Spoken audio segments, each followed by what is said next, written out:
या तयार केलेल्या खताच्या वापरामुळे काही दिवसातच जास्वंदचे झाड हे काळ्या व फुलांनी अगदी भरगच्च होऊन जाईल। नमस्कार, स्वागत आहे तुमचे आपले यूट्यूब चॅनेल SP गार्डनिंग मराठीमध्ये।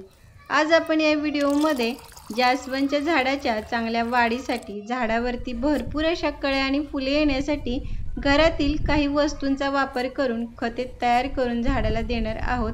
तर त्या वस्तू कोणत्या, त्याचा वापर झाडांना कसा आणि किती प्रमाणामध्ये करायचा हे आपण पाहणार आहोतच। पण खते देण्याबरोबरच झाडावरती काही कामे करावी लागतात, झाडाची थोडी काळजी घ्यावी लागते। तर या सगळ्याची माहिती आपण या व्हिडिओमध्ये पाहणार आहोत। तर त्यासाठी व्हिडिओ कुठेही स्किप न करता शेवटपर्यंत नक्की पहा।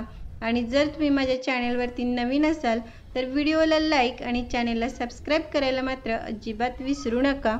जास्वंदच्या झाडाला भरपूर कळ्या आणि फुले येण्यासाठी आज मी कांदा आणि लसणाच्या सालीचा वापर हा केलेला आहे। कारण या दोन्ही सालीमध्ये हे potassium, phosphorus, magnesium, zinc, sulphur हे जास्ती प्रमाणामध्ये असल्यामुळे झाडाला फुलेही जास्ती लागतातच। पण त्याचबरोबर जास्वंदच्या झाडावरती जर कोणती कीड लागली असेल, बुरशी लागली असेल तर ती देखील निघून जाण्यासाठी ही मदत होत असते। आता ह्या सालीपासून पाणी कसे तयार करायचे, तर त्यासाठी ह्या कांदा आणि लसणाच्या ज्या साली आहेत त्या घेऊन 1 दिवसासाठी ह्या पाण्यामध्ये भिजत ठेवायच्या। 1 दिवसानंतर अशा प्रकारे हे पाणी तयार होते, म्हणजे सालीमधील सर्व पोषक तत्वे ही पाण्यामध्येही उतरलेली आहेत। आता हे जे तयार झालेले पाणी आहे ते देखील झाडाला योग्य प्रमाणामध्ये देणे हे देखील तितकेच आवश्यक आहे। तयार झालेल्या या पाण्यामध्ये आपल्याला अजून एक वस्तू मिक्स करून झाडाला द्यायची आहे। ती वस्तू कोणती हे आपण पुढे पाहणार आहोतच। आता हे जे तयार झालेले पाणी आहे ते एखाद्या गाळणीचे किंवा कपड्याच्या साहाय्याने हे गाळून घ्यायचे। कारण आपण झाडावरती जेव्हा फवारा करतो तेव्हा स्प्रे बॉटलमध्ये या सालीमधील कण हे अडकणार नाहीत। आता या तयार केलेल्या पाण्याचा आपण झाडावरती जेव्हा खत म्हणून वापर करतो तेव्हा देखील हे जसेच्या तसे पाणी न वापरता ते पाण्यामध्ये हे डायल्यूट करून नंतरच झाडाला द्यायचे आहे। तर 1 मग हे कांदा लसणा सालीचे पाणी असेल तर त्याच्यामध्ये अजून 1 मग पाणी मिक्स करून नंतर झाडाला द्यायचे आहे। मात्र या पाण्याचा झाडावरती जर फवारा करायचा असेल तर त्यावेळेस मात्र पाण्याचे प्रमाण हे वाढवावे, नाहीतर पाणी खराब होण्याची, जळण्याची शक्यता असते। म्हणजे 1 मग या पाण्यासाठी त्याच्यामध्ये अजून 3 ते 4 मग पाणी मिक्स करून नंतरच झाडावरती याचा कीटकनाशक म्हणून हा फवारा करावा। या पाण्याच्या वापरामुळे जास्वंदच्या झाडावरती जो मावा पडलेला असतो तो अगदी 1 ते 2 वापरामध्येच हा निघून जाण्यासाठी ही मदत होते। जास्वंदच्या झाडाची चांगली वाढ होऊन झाड सुदृढ मजबूत होऊन झाडावरती भरपूर अशा कळ्या फुले लागण्यासाठी झाडाला खते देण्याबरोबरच काही कामे देखील करावी लागतात। झाडाच्या कुंडीतील जी माती आहे ते 15 ते 20 दिवसातून कमीत कमी एकदा तरी ही हलवून थोडी मोकळी करावी। माती हलवून मोकळी केल्यामुळे माती भुसभुशीत राहते। अशा मातीमध्ये जेव्हा आपण झाडाला पाणी देतो तेव्हा पाण्याचा निचरा हा व्यवस्थित होतो, मातीमध्ये पाणी साठून राहत नाही।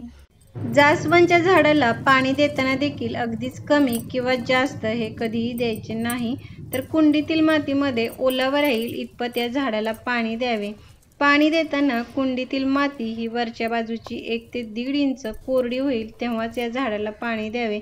मात्र त्यावेळी पाणी देताना भरपूर असे पाणी द्यावे, म्हणजे शेवटच्या मुळापर्यंत व्यवस्थित पोहोचेल इतपत जास्तीचे पाणी द्यावे। या झाडाला भरपूर कळ्या फुले येण्यासाठी भरपूर सूर्यप्रकाश मिळणे हे देखील आवश्यक असते। जर भरपूर सूर्यप्रकाश मिळाला तरच अशा भरपूर कळ्या फुले लागतील, नाहीतर खते दिल्यानंतर झाडाची फक्त वाढच होत राहील, फुले मात्र ही कमी प्रमाणामध्ये लागतील। तयार केलेल्या पाण्यामध्ये आपल्याला जी अजून एक वस्तू मिक्स करायची होती ती म्हणजे ही राख आहे। लाकूड जाळल्यानंतर अशा प्रकारची राख ही तयार होते। झाडांना फुले, कळ्या येण्यासाठी हे पोटॅशियम, फॉस्फरस या घटकांची जास्त गरज असते आणि हे सर्व घटक हे राखेमध्ये जास्त प्रमाणामध्ये असतात। त्यामुळे आपण गुलाब, जास्वंद यासारख्या फुलांच्या झाडांना जर राखेचा वापर केला तर भरपूर अशा कळ्या आणि फुले झाडांना लागत राहतात। राख हे खत म्हणून जसे काम करते तसेच कीटकनाशक, बुरशीनाशक म्हणून देखील याचा खूप चांगला असा झाडांना फायदा होतो। आता या राखेचा वापर देखील प्रमाणशीर करणे हे आवश्यक आहे. म्हणजे आपण तयार केलेले पाणी हे जर 1 लिटर असेल तर त्याच्यामध्ये फक्त अर्धा चमचा एवढीच राख ही आपल्याला मिक्स करून झाडाला द्यायची आहे. ही अर्धा चमचा राख या पाण्यामध्ये व्यवस्थित मिक्स करायची आणि नंतरच झाडाला द्यायची आहे. जर तुमच्याकडे राख नसेल तर या ठिकाणी तुम्ही केळीच्या सालीची जी पावडर असते त्याचा देखील याच्यामध्ये वापर करू शकतात. आता हे तयार केलेले खत आपल्याला झाडाला किती प्रमाणामध्ये द्यायचे तर कुंडी 10 ते 12 इंचाची असेल तर 1 मग आणि त्यापेक्षा मोठी असेल तर 2 मग एवढे हे तयार केलेले लिक्विड खत आपल्याला जास्वंदच्या झाडाला द्यायचे आहे. या खताच्या वापराने तुम्ही पाहाल काही दिवसामध्येच आपले हे जास्वंदचे जे झाड आहे ते कळ्या आणि फुलांनी अगदी भरगच्च होऊन जाईल.